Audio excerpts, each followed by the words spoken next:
है, उनका समाधान अगर कहीं है तो वो अद्वैत वेदांत में ही है। ये मेरा अपना विश्वास है और मेरा अकेले का नहीं। दुनिया में कई ऐसे लोग हैं जो ये मानते हैं।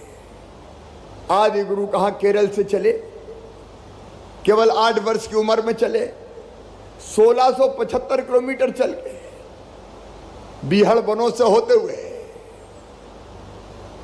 कितनी कठिनाई से कंटकाकीर्ण मार्ग को पार करके वो इस पवित्र धरती पर आए थे जहां उनको गुरु मिले थे।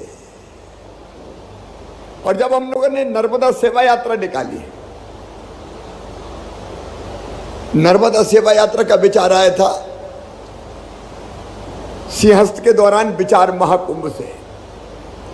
हमारे सभी श्रेष्ठ संत्या बैठे हैं, परम पूज्य अवधेशानंद जी हो, परमानंद जी हो, परमात्मानंद जी हो, गोविंद गिरी जी हो, माँ हो, अनेकों संतों ने भाग लिया। और तब नर्मदा सेवा यात्रा जब ओमकारेश्वर आई तब यह विचार मन में आया कि आदि गुरु जिनके कारण भारत बचा हुआ है, भारत है इसलिए कि आदि गुरु शंकराचार्य थे। अगर वो ना होते तो भारत सांस्कृतिक रूप से एक नहीं होता। भगवान राम ने भारत को उत्तर और दक्षिण से जोड़ा, भगवान कृष्ण ने भारत को पूरब पश्चिम से जोड़ा, लेकिन आदि गुरु शंकराचार्य जी ने तो पूरब पश्चिम उत्तर दक्षिण चारों ओर से भारत को जोड़ दिया। मैं बात के विस्तार में नहीं जा रहा, समय काफी हो गया है, लेकिन ये भारत का जो सनातन विचार है, जो मूल विचार है कि एक ही चेतना सब में है, एक ही चेतना। इसलिए हजारों साल पहले भारत ने कहा, हमारे ऋषियों ने उद्घोष किया, अयम निजम परा वेत्ति गणना लघु चेत साम उदार चरिता नाम तो वसुदैव कुटुंबकम। ये मेरा है, ये तेरा है। ये सोच छोटे दिल वालों का होता है, जो विशाल हृदय के होते हैं वो तो कहते हैं सारी दुनिया ही एक परिवार है, वसुदैव कुटुंबकम। ये एक विचार, एक ही चेतना सब में है। इसलिए भारत ने कहा आत्मवत सर्वभूतेषु, सबको आत्मवत मानो, कोई दूसरा नहीं है। यह अद्वैत की यात्रा भेद से अभेद की अद्भुत यात्रा है। और इसको अलग अलग शब्दों में अनेकों ऋषियों ने कहा, संतों ने कहा। अब देखिए अद्भुत देश है हमारा, अद्भुत देश जो कहता है धर्म की जय हो, अधर्म का नाश हो, और प्राणियों में सद्भावना हो। केवल इंसानों में नहीं, मनुष्य मात्र में नहीं, प्राणियों में सद्भावना हो, और केवल हमारा नहीं विश्व का कल्याण हो, विश्व का कल्याण हो। विश्व के कल्याण की मंगल कामना करने वाला अपना भारत, ये भारत भूमि है जिसने केवल अपने सुख की कामना नहीं की। सर्वे भवन्तु सुखिना, सर्वे सन्तु निरामया, सर्वे भद्राणि पश्यन्तु मां कश्चित् दुर्भाग भवेत्। सब सुखी हो, सब निरोग हो, सबका मंगल हो और सबका कल्याण हो। कहाँ ऐसा दर्शन मिलेगा? अलग अलग शब्दों में अनेकों संतों ने यही बात कही कि एक ही चेतना सब में है। तुलसीदास जी ने कहा सिया राम मैं सब जग जानी। सारे जगत को कैसा मानो? सिया राम मैं मानो, करहूं प्रणाम जोर जुग पानी। ये तुलसी बाबा ने कहा। कबीरदास जी ने कहा साहब तेरी साहबी, साहब तेरी साहबी हर घट रही समाए, जैसे ज्यों मेहंदी के पात में लाली लखी ना जाए। कबीरा कुआ एक है, पानी भरे अनेक, बर्तन में ही भेद है, पानी में सब एक। कितने संतों ने ये कहा। और वही अद्वैत का विचार, एक ही चेतना सब में है, वो मनुष्य मात्र में है। तो हम एक दूसरे के दुश्मन कैसे हो सकते हैं? एक दूसरे से भेद कैसे कर सकते हैं? यही तो सबका साथ है और सबका विकास है। और वही चेतना केवल मनुष्य मात्र में नहीं है, पशुओं में भी वही चेतना है। इसलिए उनको भी आत्मभाव से देखो। आप देखिए हमारे यहाँ 10 अवतार हुए, 10 अवतार। उनमें से 3 अवतार पशु के रूप में ही हुए, बाराय, मत्स्य और कूर्म अवतार, और चौथा नरसिंह अवतार आधे मनुष्य और आधे पशुओं के रूप में, आधे पशु के रूप में। इसका संकेत क्या है, इसके पीछे भाव क्या है? हमारे जितने देवता हैं उनके वाहन आप देख लीजिए, भोले शंकर, औगरदानी, फक्कड़ बाबा, भगवान शिव नंदी पे विराजते हैं। अगर भगवान विष्णु को आप पुकारो आर्त भाव से तो गरुड़ पे बैठ के वो आपकी रक्षा करने आते हैं। नर्मदा मैया मगर की सवारी करती है तो लक्ष्मी जी उलूक पे विराजती है। गणेश उत्सव चल रहा है, गणेश जी का वाहन मूषक है। इसका भाव क्या है? पशुओं को भी आत्मभाव से देखो, सब में वही है, केवल पशुओं में नहीं। पशु हो, जीव जंतु हो, पेड़ पौधे हो, नदियों पर्वत पहाड़ों में, ग्रह नक्षत्र तारों में, केवल उसी की सत्ता है, एक वही तो है। और हमारे यहाँ का सर्वम खलविदम ब्रह्म, सब जगह जो जड़ और चेतन है वो ब्रह्म ही है। आप कल्पना करके देखिए, ये भाव अगर सबके मन में आ जाए तो कहाँ फिर युद्ध बचेंगे? युद्ध नहीं शांति, संघर्ष नहीं समन्वय, घृणा नहीं प्रेम।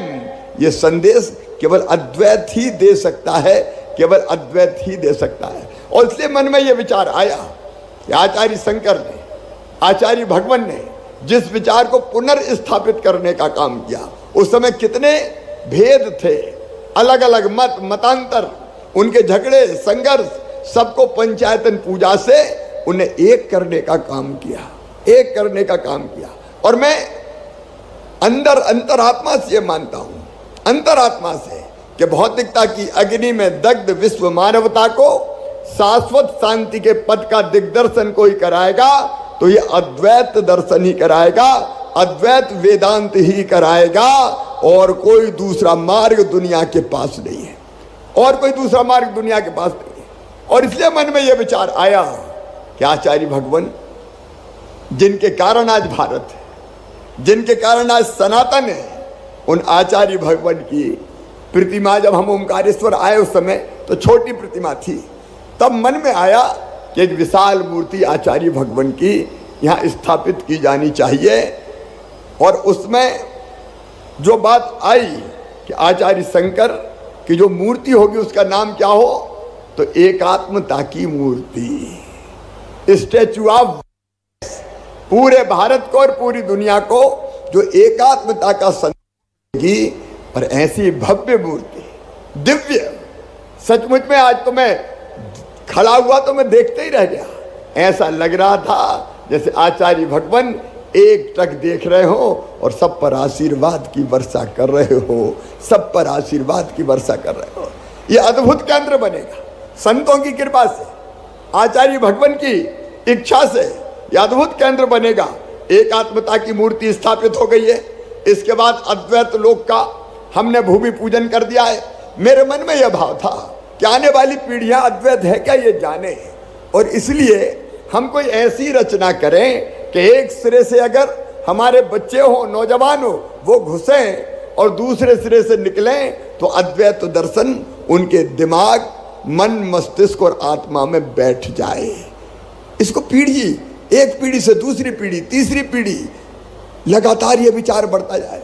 इसलिए यहाँ अद्वैत लोक बनेगा जिसका आज भूमि पूजन किया गया है। और इसके साथ साथ इसका एक महत्वपूर्ण घटक है आचार्य शंकर अंतर्राष्ट्रीय वेदांत संस्थान। ये अद्वैत का सिद्धांत दुनिया भर में जाना चाहिए। और दुनिया के अनेकों फिलासफर ये मानते हैं। आचार्य शंकर का मूल्यांकन करते हुए प्रसिद्ध न्यायवाद नानी पालकीवाला ने कहा था कि आचार्य शंकर आत्मा के साम्राज्य के निर्माता थे।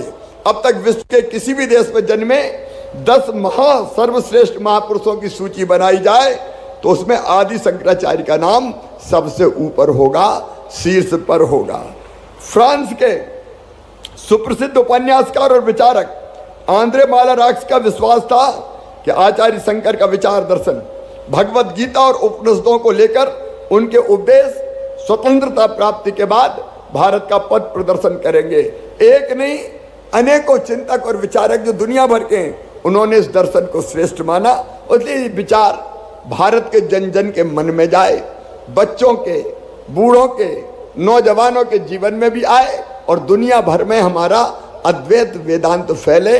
इसलिए आचार्य शंकर अंतर्राष्ट्रीय वेदांत संस्थान या गुरुकुलों का, जहाँ पढ़ने, अद्वैत की शिक्षा लेने देश और दुनिया भर से कई विद्यार्थी आएंगे और अद्वैत में दीक्षित होकर दुनिया भर में शांति की स्थापना करने का काम करेंगे।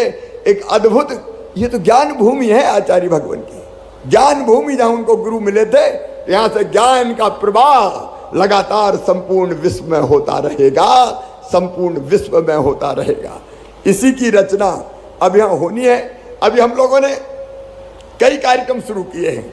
एक है अद्वैत जागरण युवा शिविर, शंकर दूत यहाँ कई बैठे होंगे, मुझे लगता शंकर दूत ये अद्वैत वेदांत जागरण शिविर में, अद्वैत जागरण युवा शिविर में जाते हैं और वहाँ उनको दीक्षित योग्य गुरु करते हैं।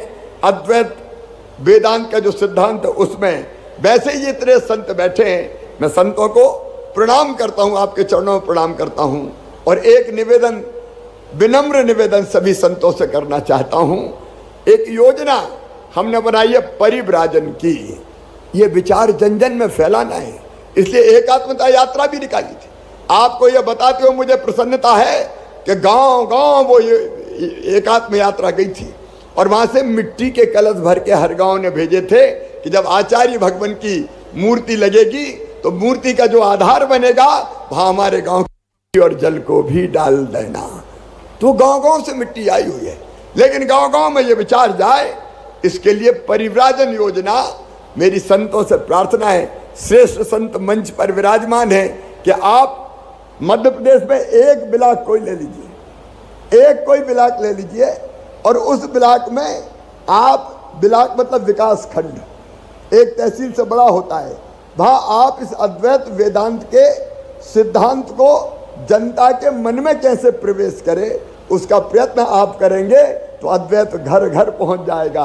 हर घर शंकर, घर घर शंकर, ये नारा नहीं लगेगा, सचमुच में हर घर अद्वैत पहुंचेगा, हर घर शंकर पहुंचेंगे, घर घर शंकर पहुंचेंगे और इसी से विश्व का कल्याण होगा, इसी से भारत का कल्याण होगा और इसी से हमारा भी कल्याण होगा।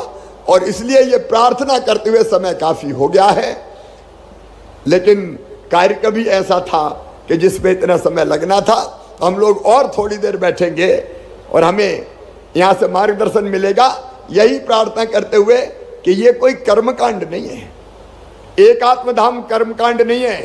ये पूरी दुनिया को शांति का संदेश देके सही दिशा दिखाएगा, भारत के संस्कार दे से लोग अपने जीवन को धन्य बना पाएंगे और एक ऐसे विश्व का निर्माण जहाँ सब सुखी हो, सबका मंगल हो, सबका कल्याण हो।